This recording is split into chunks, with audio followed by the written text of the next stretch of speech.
एक non resident के लिए अगर वो एक से ज़्यादा कंट्रीज में ऑपरेट कर रहा हो तो हर जगह पे बुक्स ऑफ अकाउंट्स मेंटेन करना, टैक्स कैलकुलेट करना और उसको पे करना एक काफ़ी कम्बरसम प्रोसेस हो सकता है।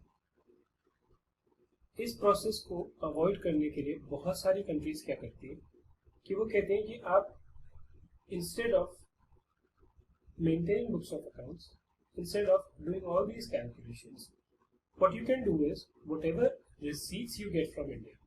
तो मान लीजिए एक नॉन रेजिडेंट है जो इंडिया के किसी प्रोजेक्ट में काम कर रहा है, उस प्रोजेक्ट से उसको लेट्स से $1 मिलियन यानी लगभग 6 करोड़ रुपए की इनकम होती है। इंडियन गवर्नमेंट कहती है कि आपको जो इनकम हुई इसमें आपने क्या खर्चे किए क्या नहीं किए, हम लोग उस चीज को भूल जाते हैं। आप सिर्फ एक काम कीजिए, जितनी आपको इनकम हुई है उसका एक डिफाइंड परसेंटेज, वो परसेंटेज 7.5 हो सकता है, 7.5, 10% हो सकता है, 12% हो सकता है, 15% हो सकता है, कोई भी नंबर हो सकता है। आप उसका उतना परसेंटेज जो है उसको अपनी इनकम मान लीजिए। एक बार आपने उसको इनकम मान लिया, हम आपको कोई भी खर्चा और अलाउ नहीं करेंगे उसके अगेंस्ट, और उस इनकम पे आप अपना टैक्स पे कर दीजिए। टैक्स किस बेसिस पे पे करेंगे?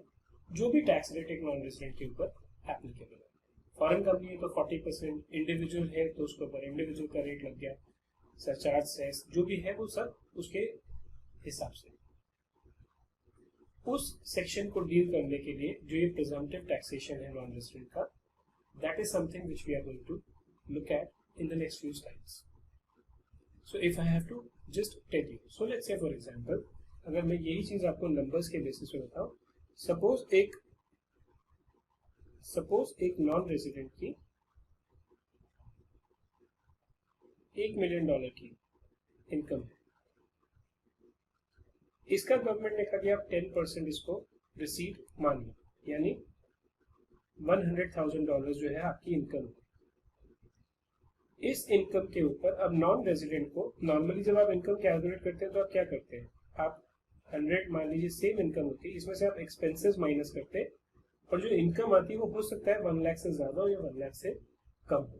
लेकिन ये एक ऑप्शन होता है नॉन रेजिडेंट के पास कि आप इस प्रोविजन में भी जा सकते हैं। फिर आपका जो डिडक्शन है एक्सपेंस का, इससे आपको और कोई डिडक्शन नहीं मिलेगा अनलेस कहीं पे स्पेसिफाइड। अगर आपका टैक्स रेट 40% का है तो इसके ऊपर आप 40% लगाएंगे और $40,000 का आपका जो है टैक्स आपको इंडिया में पे करना होगा। इसमें एक चीज नोट करने वाली है जो वो ये है कि अगर नॉन रेजिडेंट का कोई ब्रॉड फॉरवर्ड लॉस वगैरह होता है, कुछ सेक्शंस में ऐसा होता है कि आपको अलाउ हो जाता है कि आप उसको सेट ऑफ कर सकें, कुछ में अलाउबल नहीं है, कुछ में अलाउबल। तो आपके लिए जानना ये जरूरी है कि वो कौन नॉन रेजिडेंट है जिसके ऊपर ये टैक्स लगेगा।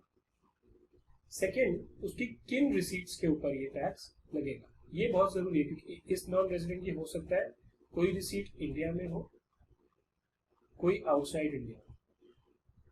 अब ये भी हो सकता है कि आउटसाइड इंडिया मिल तो गई लेकिन पर्टेन इंडिया को करती है, तो ये रिसीट्स का कैलकुलेशन जो है ये amount that is important. Second is in receipts के ऊपर कितना परसेंट टैक्स लगेगा, कहीं पे 7.5 है, कहीं पे 10 है, मतलब सॉरी कितना टैक्स नहीं लगेगा, कितनी डीम्ड इनकम हो जाएगी। I stand correct.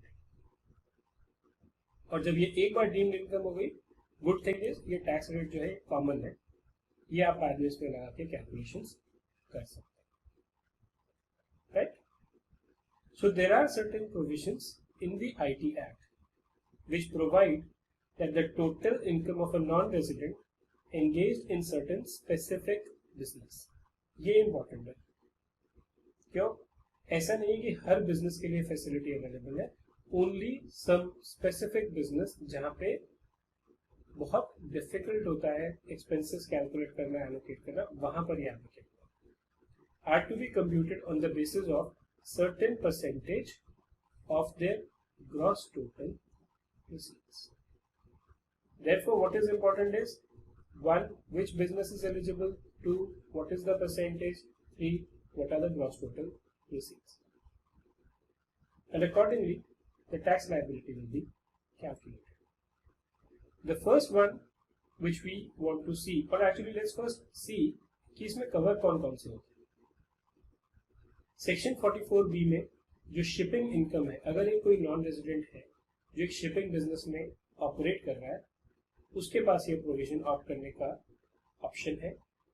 Section 44BB में business of exploration of minerals, अगर कोई नॉन रेजिडेंट इंडिया में कहीं पे मिनरल्स एक्सप्लोरेशन का काम कर रहा है, he can opt for 44B। 44BBA में एयरलाइन कंपनीज के पास एक ऑप्शन है, और 44BBB में जो सर्विसेज देता है एक non resident for power project, उनके पास एक ऑप्शन होता है। चलिए अब एक एक करके इनके बारे में डिटेल प्रोविजंस में हम लोग देखते हैं। Presumptive tax provisions for non residents engaged in shipping business. अगर एक नॉन रेजिडेंट शिपिंग बिजनेस में एंगेज्ड है, उसके लिए कौन कौन से प्रिजम्पटिव प्रोविजंस एप्लीकेबल है। अब शिपिंग बिजनेस में दो तरह के नॉन रेजिडेंट हो सकते हैं। एक जो रेगुलरली इंडिया में ऑपरेट कर रहे हैं, उनके लिए सेक्शन 44BB है। वो नॉन रेजिडेंट जो कभी एक आध बार कैजुअली है, वो भी शिपिंग बिजनेस में, लेकिन इंडिया में कभी कैजुअली आते हैं, उनके लिए सेक्शन 172 है। हम इन दोनों सेक्शन को अभी डिटेल में स्टडी करेंगे और देखेंगे कि इन दोनों में डिफरेंस क्या है। ये मेनली जो रेगुलर और कैजुअल वाला डिफरेंस है, ये कर्नाटका हाई कोर्ट का डिसीजन है, जिसके बेसिस पे उन्होंने आइडेंटिफाई किया था कि ये दोनों सेक्शंस में एक्चुअली में डिफरेंस क्या है। जब दोनों ही शिपिंग बिजनेस के लिए है तो दो सेक्शन क्यों। Let us first look at 44BB। Any non resident, any मतलब चाहे वो इंडिविजुअल हो, चाहे वो कंपनी हो, चाहे वो फर्म हो, चाहे वो HUF हो, who is a non resident for tax purposes, engaged in business of operation of ships, may engage in business of, the word of is missing here, may opt for presumptive taxation under section 44B. Now एक जो non resident है, ये हो सकता है कि कुछ goods India के बाहर से सोर्स कर रहा है, कुछ गुड्स इंडिया से पिक कर रहा है। In that case, we need to identify very clearly which are the goods which have been taken from a foreign port and which are the goods which have been taken from an Indian port. The ones that have been taken from the Indian port will obviously be taxable in India. The ones which are taken from the foreign port may be taxable in India if these are received or deemed to be received in India. Now, how much profits of the non-resident will be treated as accruing or arising in India, or will be taken as profits on a presumptive basis? Profits and gains of a non-resident engaged in business of operation of ships are to be taken at 7.5% of the aggregate of the specified receipt.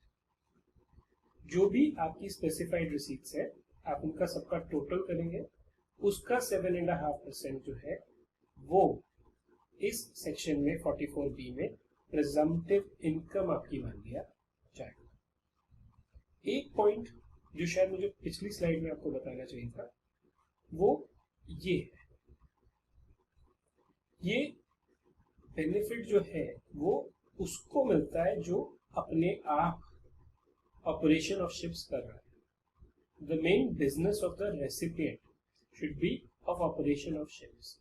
मतलब अगर मान लीजिए let's say there is a person X, he is engaged in the business of operation of ships, right?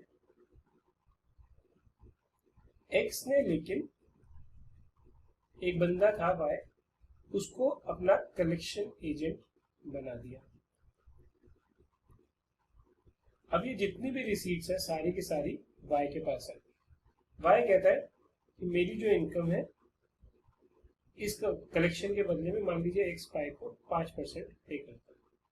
Y कहता है कि जो मेरी income है उसको भी आप 44B में ऑफर कर दीजिए टैक्स के लिए। Is that right? Is he eligible? No. The exemption is available to a person who is engaged in the business of operation of ships. If he is, 7.5% of the aggregate of the specified receipt will be treated as his presumptive income. Now, what will be the specified receipts? Specified receipts shall be the aggregate of following. Before we read this, there are two parts to this. One is receipts from goods shipped at any port in India. Shipped India. The second is shipped outside India. इस slide में हम देखेंगे कि जो India से ship होती है उसमें कौन सा पार्ट है जो स्पेसिफाइड रिसीट्स में ऐड हो जाएगा. अमाउंट पेड और पेएबल, या तो पे हो चुका है चाहे फ्यूचर में पेएबल, वेदर इन और आउटसाइड इंडिया. अब ये हो सकता है कि ये पैसा गुड्स तो इंडिया के एक पोर्ट से शिप हो रही है, ये पैसा हो सकता है क्योंकि फॉरेन बिजनेसमैन है, उसको हो सकता है कि उसको इंडिया के बाहर भी पैसा मिल रहा है. कैसे हो सकता है? मान लीजिए ये फॉरेनर जो है यूएस का टैक्स रेजिडेंट है.